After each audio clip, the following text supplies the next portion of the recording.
Here's one, I think it goes to the transparency and some of the changing regulations in other countries. How will the TPP address the issue of currency manipulation, as some of the countries in the TPP agreement are notorious for doing this?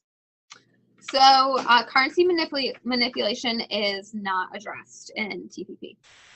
But for the first time in the context of a trade agreement, countries have adopted some provisions that affect the transparency and accountability of it. So in TPP, there is a joint declaration which sets a high standard among the countries to prevent some of these unfair currency practices, and calls for transparency on exchange rate issues, and creates multilateral and bilateral opportunities for countries to hold accountability and holds their countries accountable for exchange rates and transparency commitments. So the countries are committing to not competitively devalue their currencies or target exchange rates for competitive purposes.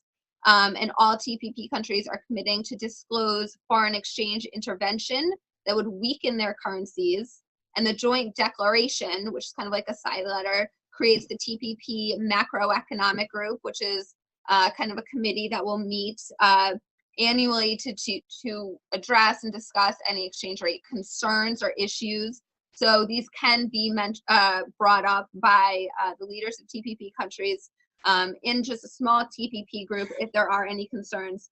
And it addresses the objectives on currency set out by Congress in the TPA, the Trade Priorities and Accountability Act that was passed in June. So it's kind of basically a group to address some of these issues and requires transparency for it.